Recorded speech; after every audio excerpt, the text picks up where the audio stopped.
Hello and welcome to Josh Anderson Art.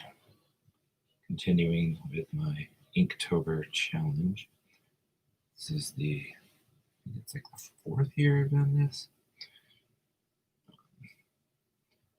And for someone like me who's generally always considered myself to be a creative person and loves to draw all the time on everything, everywhere, it's actually pretty challenging for me. Mainly to come up with what I want to draw, and how exactly to portray it, and then try to get it done as fast as I need to, because it really is sort of only my lunch hour. I say that in quotes, wherever I put that lunch hour in the day. So it's about half an hour is all I have. I have to get this drawing done, and I do draw pretty fast. At least I've been told that by a lot of people, but it just depends on what kind of drawing you're trying to do as to how fast you can draw and how well you want it to come across. And I know sometimes I think I overthink these things a lot, because the stuff that I just doodle on notes and stuff would easily make pretty cool Inktober drawings. I'm always trying to think of some little clever way to take the word, not because I want to look clever to everybody, but mainly just to keep it interesting, because usually almost everyone will think of kind of the same few things when we say a certain word. So today's word is slippery, if you haven't noticed already. And I think you can also get the proof of it when you look at the hashtag, see what people have already done today. Everybody thinks of banana peels and, of course, ice and all these things. And so, I like to try and think of something that's a little unique, but a lot of times I just can't. I guess it's like writer's block, creator's block, artist block, whatever. And it's like I'll end up wasting way more time trying to come up with what to draw, and then I kill off all my time to actually do the drawing, and that's kind of disappointing.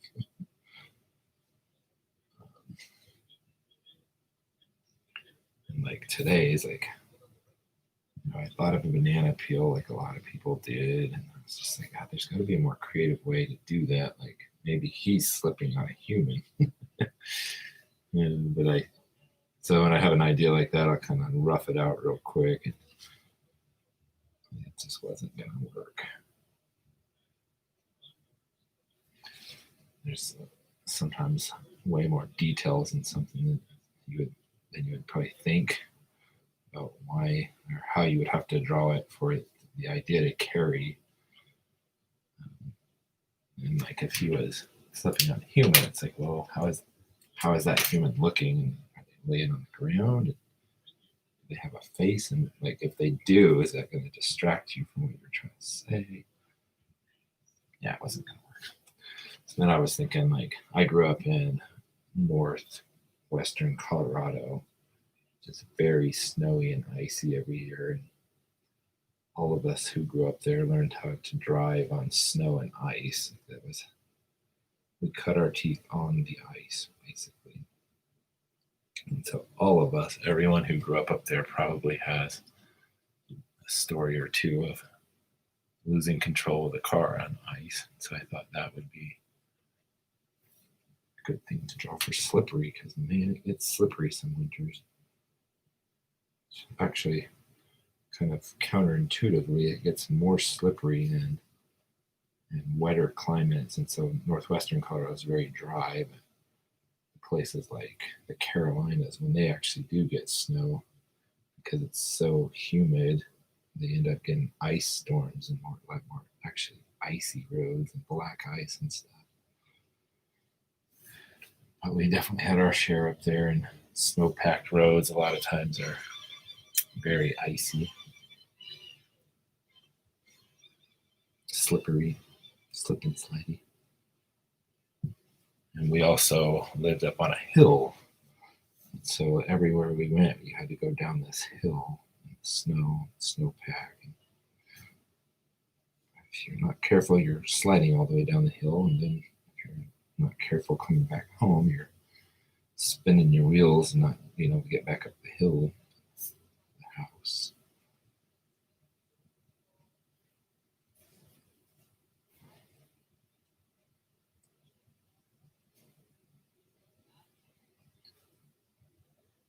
When I was a pizza delivery driver in high school, there was down at the bottom of the hill, there was a house, and they had always had so many people crash into their fence and tear it down that they finally they put up a really heavy fence that built out of railroad ties. And one time I came sliding down the hill and slid right into their ties, and it didn't do anything to their fence, but it screwed up my tail or my head, my blinker light on my car.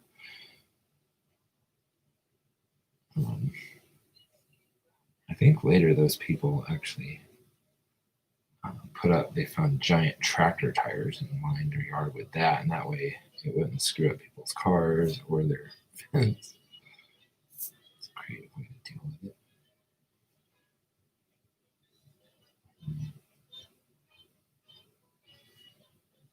One of the things you learn too about driving on ice with a stick shift is you should never downshift when you're on ice, because the car will lose traction for just a second, and usually it loses pull or power to the wheel for a split second. And you're on dry roads, you don't even realize it. You just pick up speed and keep going. But on ice, all of a sudden, for that split second, you've lost power. Like your tires lose traction, and you just completely spin out. And of course, growing up, I knew that would happen.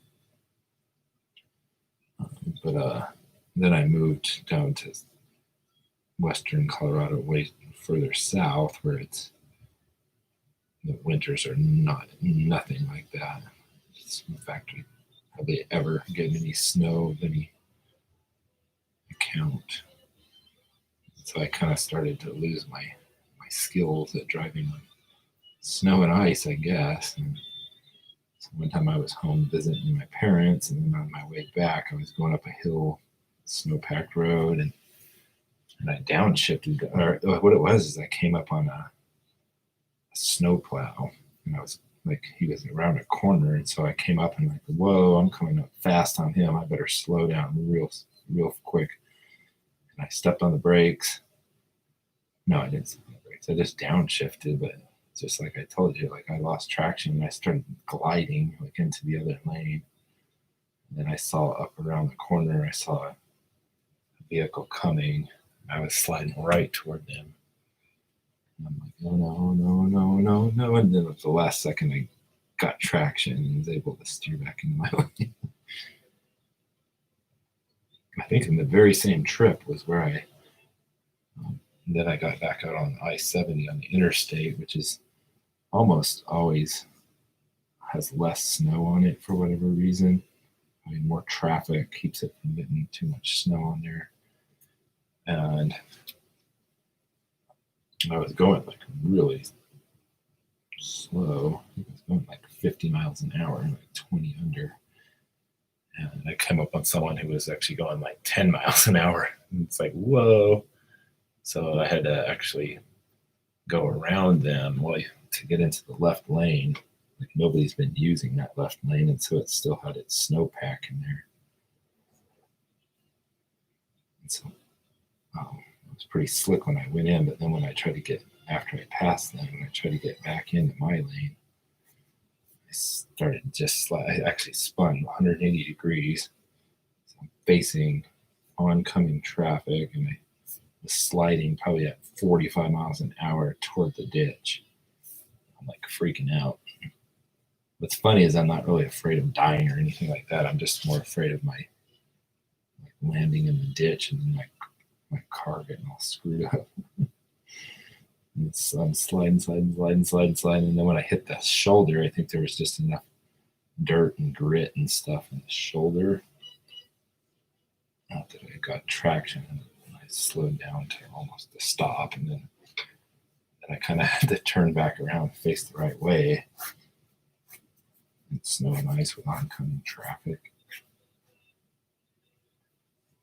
I'm sure if you grew up in Colorado or lived in Colorado for any amount of time, you've got really any of the northern states where you get snow probably have similar stories. Either that or I'm just more crazy behind the wheel.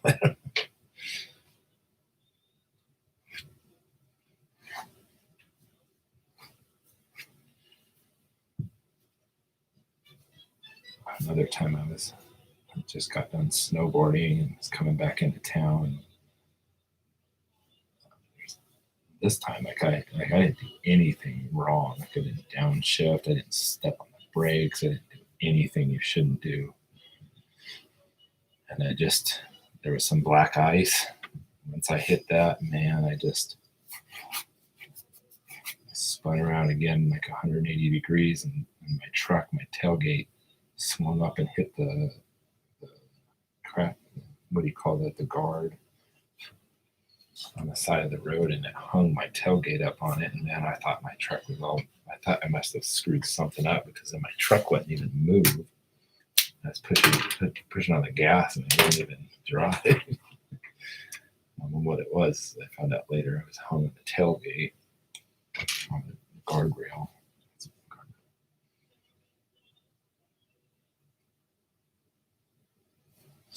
Luckily, nothing was really screwed up all that bad, but they did have to. State Patrol saw me stuck there, and all this traffic was coming at me. Like semis were coming around the corner and seeing me facing the wrong way, and like, they can't stop on a dime. Somebody called the state patrol, or I did, I think. I called them on my cell phone. They came out and they took a tow truck over, and it has like a bar thing on the back of it where they just kind of raised my truck to get it off, and then told me to go on my way.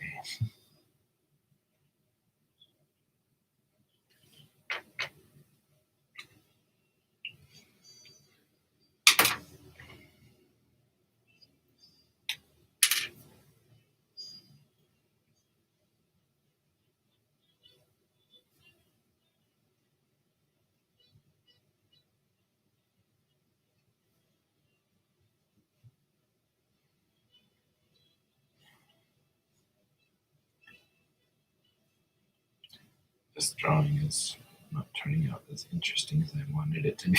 It's so rushed for time right now. I don't have time to mess around.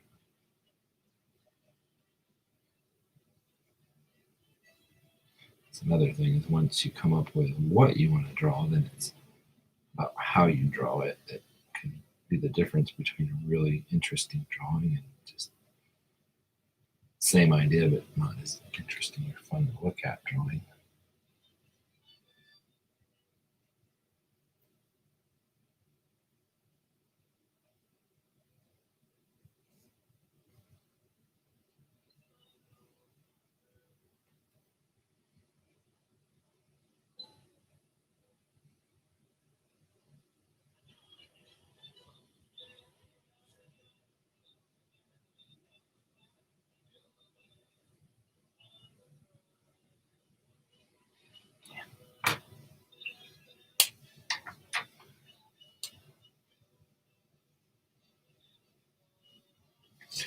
So I think what it is my banana here. He's kind of getting paid back for all the times he's made people slip and fall.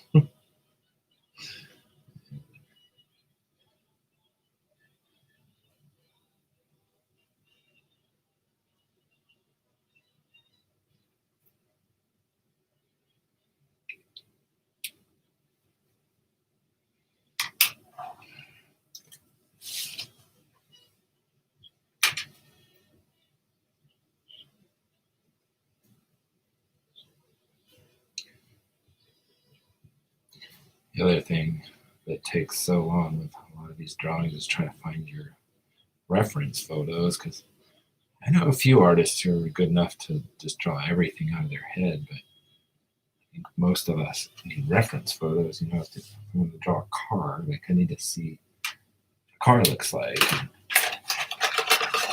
You think you know these things in your head, but try to draw it. Like everybody's learned, like with Pictionary and stuff. Like if you could see like a horse in your head very clearly, but you start to try to draw it, and you just can't think of how anything looks. Weird. I can't explain it. So yeah, I gotta find reference photos and stuff usually, unless it's something I happen to have been drawing a lot of.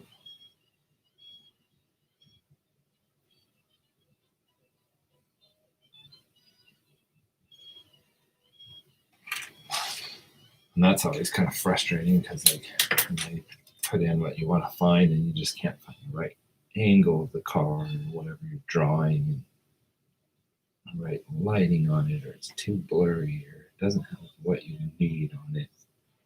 You can end up wasting so much time.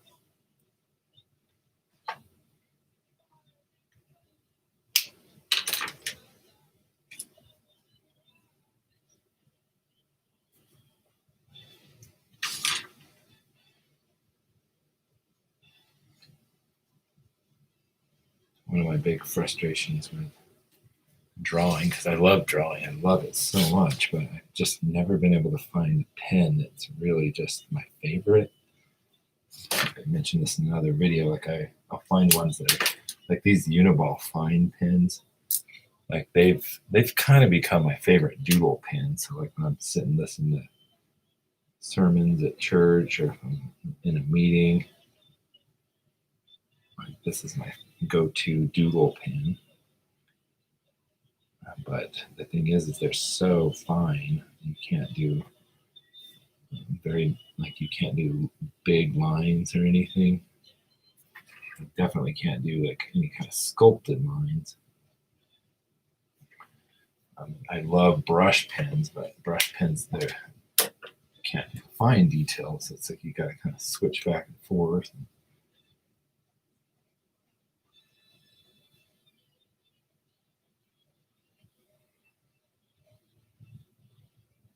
And you find a pen you really like, and then it runs out of ink, and you can never find the thing again.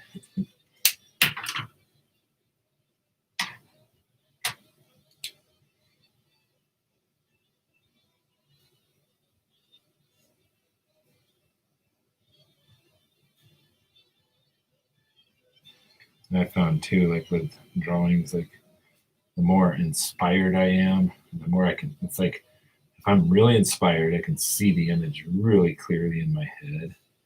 Those are usually the ones I'm most happy with when I'm done. They come out kind of how I envisioned it. But ones that are kind of like, well, like this one today, it's kind of a so-so idea. So really trying to see it in my head is it's not so easy. Because sometimes I'm just so inspired, like everything comes together. Like I know what lines I need to be thick and which ones need to be thin. And it's just a matter of doing what you see in your head. And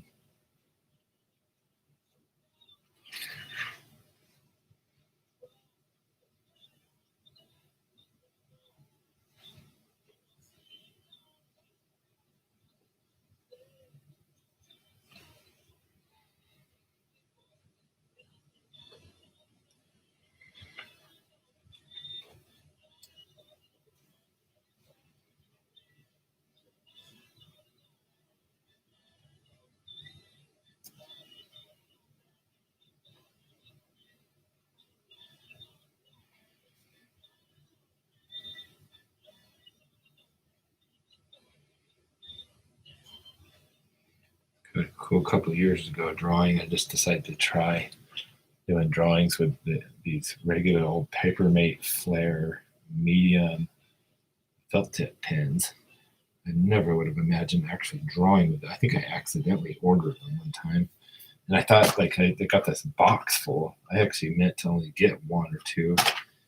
And I had accidentally ordered a box, and it turns out like they're so cheap. Like you can actually just go ahead and use them the way you want and really be rough on them and use a lot of ink and not worry about it. And as soon as that one dries up, just grab another one. And their tips are really actually versatile because they're hard enough that I can press. And then like I can do fine lines by pulling up and still have enough ink coming out.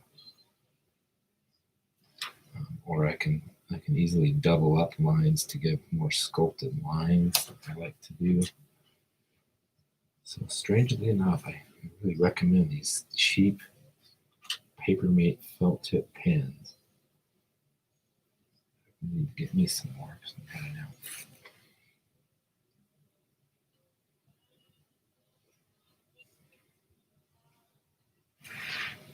It's something I've always been on the hunt for is pens, and I'll see people recommend ones and I'll try them out, and sometimes I'm just like, I don't know how people like that pen or whatever. And other times it's like that one was good, but a lot of times they just don't last.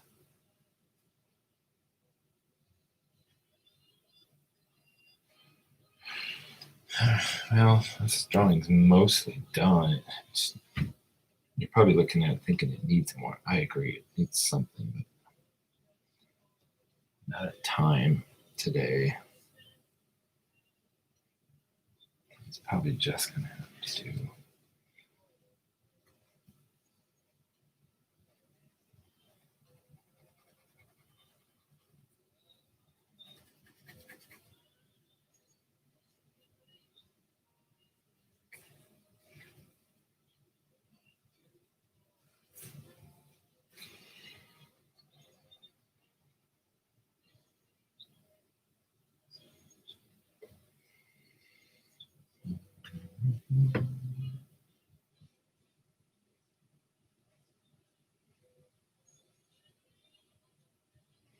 A lot of inking is about trying to get tones because it's easy with like say charcoal or pencil drawings to get just different gradients of tones and darknesses and lightnesses where you want it, and then it's easy to smudge and blend and stuff. But with ink, it's so black or white, like you have to use cross hatching or pointillism or something to try to get like medium darkness. And I think I want inside his window. I don't want it to be black in there, I guess, because then I'm going to lose my sculpted lines on the banana. But I'm going to try some pointillism in there and see how that looks.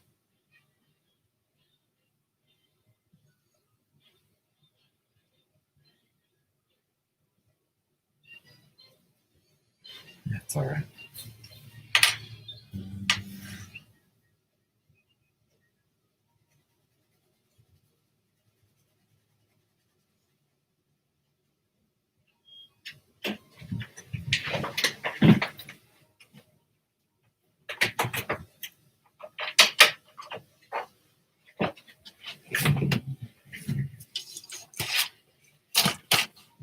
Anybody watching, if you also do Inktober, well, any kind of art, I'd love to see it. If you want to post me a link in the chat over there.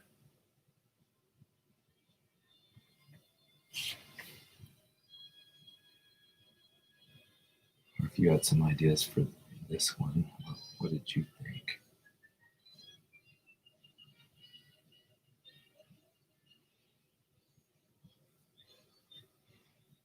I feel like this drawing really needs something. I just don't know what. I'm out of time.